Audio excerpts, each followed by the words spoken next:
अगली न्यूज थोड़ी इंपॉर्टेंट भी है और बहुत अच्छी भी है। क्यों अच्छी है? क्योंकि भारत साथियों एक ऐसा कारनामा करने जा रहा है।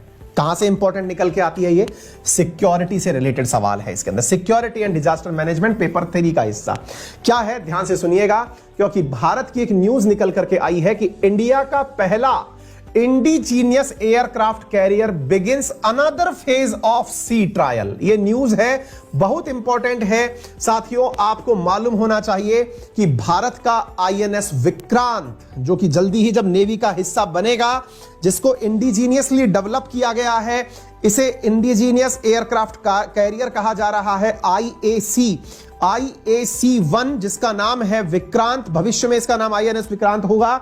ये इन दिनों समुद्र की सैर पर निकला हुआ है। समुद्र की सैर पर निकला हुआ है मतलब ऑफिशियली जब ये नेवी को दिया जाएगा उससे पहले इसे समुद्र में चला के देखा जा रहा है। बहुत ही गर्व का और ऐतिहासिक पल है ये। ऐतिहासिक पल इसलिए है क्योंकि अभी तक ये अगस्त में एक बार समुद्र में चक्कर काट के आ चुका है। इसके साथ साथ अक्टूबर में ये चक्कर काट के आ गया है। अब फिर से ये समुद्र में उतारा गया है। 9 तारीख को समुद्र में इसे उतारा गया है। 5 दिन तक के लिए चक्कर काटेगा, समुद्र की गहराइयों में जाएगा और चेक करेगा कि किसी प्रकार की कोई दिक्कत तो नहीं आ रही है। क्या है ये IAC? क्या है ये चीज? आइए मैं बताता हूं। इंडिजीनियस एयरक्राफ्ट कैरियर क्या होता है, चलिए मैं आपको बताता हूं। बहुत ही ऐसी न्यूज जो कि आपके अंदर जोश और जज्बा भर देगी। साथियों, जब भी कभी समुद्र से युद्ध का आगाज होता है तो समुद्र में एक आपको एयरपोर्ट बनाना पड़ता है, एक हेलीपैड बनाना पड़ता है। आप पूछेंगे कैसे? भाई अगर मान लीजिए कि आपका कोई लड़ाकू विमान, देखिए आप कहां पर हैं, आपकी देखने की एक निश्चित सीमा है, लेकिन समुद्र से ही अगर कोई लड़ाकू विमान पानी के चारों तरफ चक्कर काटते हुए उड़े और उड़ करके वापस आकर के डॉक पर बैठ जाए, तो ऐसी सुविधा एक चलता फिरता एयरक्राफ्ट या एक ऐसा चलता फिरता एयरबेस कर सकता है जिसका नाम INS विक्रांत है। बोले मतलब क्या हुआ? मैंने कहा आइए बताता हूं। साथियों, आपको समुद्र में चलता हुआ एक हेलीपैड दिखाई पड़ रहा होगा, जिसके आगे की तरफ एक डेस्ट्रॉयर चल रहा है। आप इसे देखें, इधर की तरफ भी एक डेस्ट्रॉयर चल रहा है, इधर की तरफ भी एक डेस्ट्रॉयर चल रहा है, यहां छोटी छोटी नाव चल रही हैं और ये चलता फिरता एक जहाज, पानी के अंदर ये हेलीपैड जैसा एक जहाज चलता जा रहा है, जिस पर कि कोई भी लड़ाकू जहाज लैंडिंग कर सकता है। क्या है साथियों ये चीज? मैं आपको बताता हूं। मान लीजिए कि आपके पास मिग विमान है, आपके पास में सुखोई है, आपके पास में अपने लड़ाकू विमान है, लेकिन समुद्र में उतारने के लिए भी तो कोई जगह चाहिए जहां पर जाकर के आप इन्हें खड़ा कर सकें। तो आपने अपने द्वारा एक इस प्रकार का वो बना दिया। सर एक बात बताओ, जो हमारे लड़ाकू विमान है, मिग विमान वगैरह ये हैं, इनमें खुद में भी तो बहुत सारा वजन होता है। मैंने कहा बिल्कुल होता है। तो सर ये चीज जब इस पर उतरेगी तो क्या सर इनके ऊपर कोई असर नहीं पड़ेगा? मैं आपको बता दूं, ऐसे चलते फिरते हवाई ये पानी के जहाज जो है ना, इन्हें एयरक्राफ्ट कैरियर कहा जाता है। एयरक्राफ्ट कैरियर यानी एयरक्राफ्ट को अपने ऊपर रख के चलते हैं।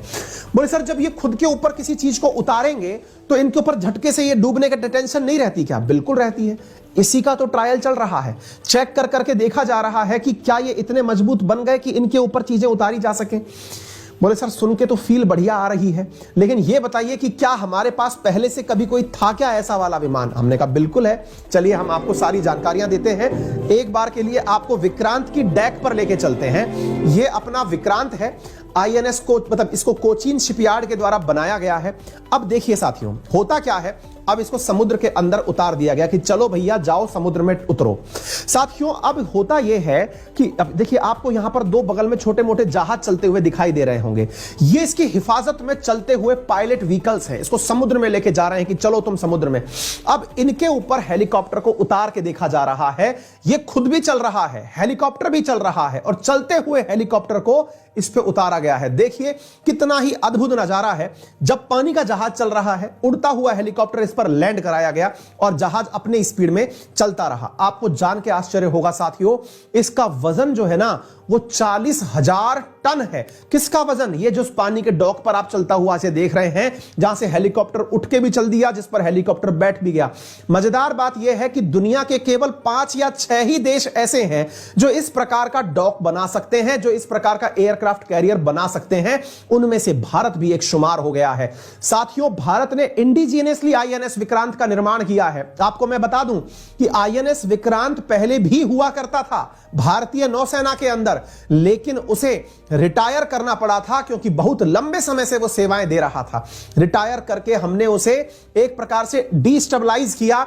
आपको याद होगा बजाज वालों ने उसे परचेज भी कर लिया था, ध्यान होगा बजाज वालों ने उसका लोहा परचेज किया था, जिसकी वजह से बजाज की एक मोटरसाइकिल आती है जिसका नाम है वी नाम से, है ना, बजाज वी के नाम से विक्रांत के लोहे से बनी हुई एक आती है मोटरसाइकिल, 40,000 टन जिसके अंदर माल लगा हुआ है। साथियों, आईएनएस विक्रांत हमारे पास में असल में जो है ये इंडिजीनियस तो है, लेकिन अंग्रेजों के समय का हमने लिया था पहले।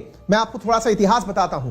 अंग्रेज जब भारत में हुआ करते थे तो जाते जाते भारत को कुछ चीजें देके गए, जिनमें से हमने एचएमएस हरमीज नाम से अंग्रेजों का एक विमान था, एयरक्राफ्ट कैरियर था जो लिया था, जिसको भारत में नाम दिया गया था आईएनएस विक्रांत। ऐसे ही हमने दूसरा एयरक्राफ्ट लिया था इनसे, एक का नाम एचएमएस हरक्यूलस था जिसको हमने विक्रांत नाम दिया था, और दूसरा था एचएमएस हरमीज जिसे हमने विराट नाम दिया था। 2 एयरक्राफ्ट कैरियर हमारे पास हुआ करते थे, लेकिन बहुत लंबे समय तक इन्होंने सेवाएं दी, उसके बाद ये रिटायर हो गए। विक्रांत का नाम अमर इसलिए है कि इसे डिकंपोज करने के बाद में, इसे मतलब एक तरह से डिसमेंटल करने के बाद में दोबारा से निर्मित क्यों किया गया, नए सिरे से क्यों बनाया गया, क्योंकि इसके साथ में बहुत गजब की लीगेसी जुड़ी हुई है। लीगेसी किस बात की जुड़ी हुई है? इसने भारत का जब युद्ध हुआ था पाकिस्तान के साथ 1971 वाला, जब हमने बांग्लादेश को आजाद कराया था, उस समय विक्रांत ने बहुत महत्वपूर्ण भूमिका निभाई थी। ऐसी स्थिति में भारत ने एक बीड़ा उठाया कि हम इंडिजीनियसली अपने ही तरीके से अपना एयरक्राफ्ट कैरियर बनाएंगे, जिसे जीरो से वापस विकसित किया जाएगा, नया बनाएंगे। और इस काम को करने के लिए भारत ने इंडिजीनियसली इस जो आपने एयरक्राफ्ट कैरियर देखा, इसका 76% हिस्सा भारत में ही निर्मित है। 76% इसका जो मामला है वो भारत में निर्मित है। मैं कुछ चीजें बताता हूं आपको, जान करके बहुत गूज़बम्स देंगी साथियों। कहते हैं कि इसका कुल वजन 40,000 टन है, लेकिन इसमें से 23,000 टन तो केवल लोहा लगा है। यानी कि इस विमान, इसको जो आपने चलता हुआ ये जो देखा ना, इसमें साथियों कम से कम जो है कितना वो लगा हुआ है इसके अंदर साथियों, 40,000 टन तो वजन है। इसकी लंबाई 260 मीटर है, चौड़ाई 60 मीटर है। मैं आपको इसके बारे में जानकारी देता हूं। ये जो आप देख रहे हैं इसके अंदर जानकारी ये है कि इसमें 23,000 टन लोहा लगा हुआ है। साथ में कहते हैं कि इसके अंदर कितनी इलेक्ट्रिक केबल लगी हैं, इससे अंदाजा लगाएं कि इसके अंदर 2500 किलोमीटर तक तार को खींच के ले जाओ, इतना इलेक्ट्रिक केबल इसके अंदर लगा हुआ है। इसी के साथ साथ 150 किलोमीटर तक आप पाइप को लंबा करते हुए ले जाओ, इतना लंबा इसके अंदर पाइप लगा हुआ है। यानी कि इतनी सारी चीजें साथियों इसके अंदर लगी हुई हैं। ऐसा है हमारा विक्रांत। साथियों, ये विक्रांत से अब आप पूछेंगे क्या भारत के पास अभी कोई भी एयरक्राफ्ट कैरियर नहीं है? बिल्कुल है। भारत के पास ऑलरेडी विक्रमादित्य है। भारत के पास आईएनएस विक्रमादित्य है, जो असल में हमने रशिया से लिया था। रशिया से एडमिरल गोर्शकोव के नाम से हमने एयरक्राफ्ट कैरियर लिया था, जो कि हमने अपने यहां पर उसका नाम विक्रमादित्य रख दिया। भारत ने खुद से इसको बनाने का निर्णय लिया। अब भारत जब इसको बना लेगा तो हम उस कैटेगरी में शामिल हो जाएंगे जहां पर देश का खुद का एयरक्राफ्ट कैरियर होगा। अब आप पूछ रहे हैं कि सर एक बात बताइए, इसके आसपास ये डिस्ट्रॉयर क्यों चल रहे हैं? ये इसलिए चल रहे हैं कि क्योंकि ये इतनी महंगी चीज है, दुश्मन भी चाहेगा कि इसे नुकसान पहुंचा करके भारत को बहुत बड़ी क्षति पहुंचा दी जाए।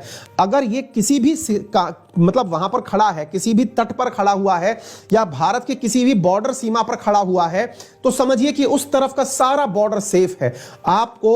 आप कई बार आपने देखा होगा, भारत जो है पता चल रहा है श्रीलंका में चाहता है कि उसको एयरबेस मिल जाए, मालदीव्स में चाहता है एयरबेस मिल जाए। अरे हमें कहीं भी एयरबेस ना भी मिले और ऐसे एयरक्राफ्ट कैरियर हमारे पास हो, तो हम 4-5 एयरक्राफ्ट कैरियर से तो पूरा हिंद महासागर कवर कर सकते हैं। हम अपनी बंगाल की खाड़ी वाली साइड, अपने अरेबियन सागर वाली साइड में अगर एयरक्राफ्ट कैरियर जमा दिए, एक तरफ विक्रमादित्य हो, एक तरफ विक्रांत हो, तो आप विचार करिए कि भारत के दोनों बॉर्डर तो स्वतः ही सेफ हो गए। हमें जरूरत नहीं है कोई देश हमको बॉर्डर दे या ना दे, हम अपने ही लेवल पर उन्हें निपटा देंगे।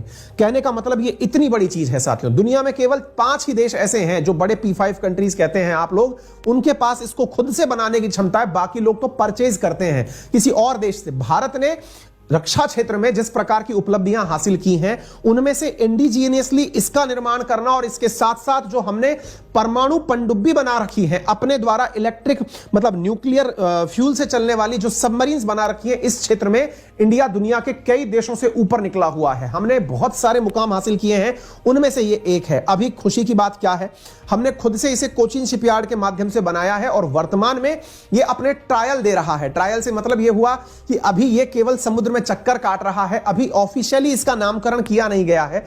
सुर्खियां हैं कि ये विक्रांत ही नाम से वापसी करेगा। इसे अभी IAC इंडिजीनियस एयरक्राफ्ट कैरियर के नाम से इसे पुकारा जा रहा है, ठीक है ना। तो उम्मीद है कि आप सभी साथियों को यह जानकारी समझ में आ गई हो। विक्रांत ने हमारे यहां पर देखिए 1999 में इसका डिजाइनिंग का काम शुरू हुआ था, 2009 में इसका निर्माण का कार्य शुरू हुआ, पहली बार 2013 में पानी में उतारा गया, हार्बर और बेसिन पर 2020 में इसके ट्रायल शुरू हुए और 2022 में साथियों इसके कमीशन होने की पूरी संभावना है। अगस्त 2021 में इसने समुद्री ट्रायल शुरू किया था, अभी इसका समुद्री ट्रायल चल रहा है और जल्दी 2022 में इसे पूरी तरह से क्या कर दिया जाएगा, इसे समुद्र के अंदर उतार दिया जाएगा, ठीक है ना। वजन मैंने आपको बता दिया, लागत इसमें 23,000 करोड़ रुपए की आई है, यह आप देख सकते हैं साथियों। 52 किलोमीटर प्रति घंटे की रफ्तार से यह चल सकता है। इस पर 196 ऑफिसर तैनात रहेंगे, 1449 नौसैनिक, 14 फ्लोर का, 14 मंजिल का बना हुआ है साथियों। ये 2300 कंपार्टमेंट है, 30 प्लस एयरक्राफ्ट ये अपने ऊपर रख सकता है। इतनी सारी विशेषताएं लेकर के ये चल रहा है एयरक्राफ्ट कैरियर। अब हमारे पास में विक्रांत, विराट, विक्रमादित्य। तो विक्रांत और विराट के बारे में मैंने बता दिया था, कमीशन करने के बाद में हमें उन्हें रिटायर करना पड़ा था और अभी हमारे पास केवल विक्रमादित्य चल रहा है, जो कि एडमिरल गोर्शकोव के नाम से हमने रशिया से परचेज किया था, 2013 में कमीशन किया था, अभी केवल यही चल रहा है। अगर देखते हैं कि किसके पास कितने एयरक्राफ्ट कैरियर हैं, तो अमेरिका के पास 11 एयरक्राफ्ट कैरियर, चीन के पास 2, इटली 2, ब्रिटेन 2, भारत 1, फ्रांस 1, रूस 1, स्पेन 1। आपको याद होना चाहिए जो रूस के पास 1 है उसका नाम भी एडमिरल गोर्शकोव है, जिसके माध्यम से उसने जिरकॉन मिसाइल का परीक्षण किया था, मैंने कुछ ही दिन पहले आपको बताया था, ठीक है ना। तो आपको याद होना चाहिए जो जिरकॉन नामक मिसाइल चलाई है उसने दुनिया की सबसे तेज मिसाइल जिसे कहा जा रहा है हाइपरसोनिक मिसाइल, असल में वो रूस ने जिस एयरक्राफ्ट कैरियर से चलाई है that is named as Admiral Gorshkov. Bharat के पास भी जो है ना विक्रमादित्य, असल में वो एडमिरल गोर्शकोव ही है, रशिया वाला ही है, ठीक है ना। अब हम अपना विक्रांत और बना रहे हैं, तो आप सोच के देख लीजिए कि हमारे पास 2 हो जाएंगे, इनके पास, सबके पास 2-2 हैं, तो ये कितनी बड़ी चीज है।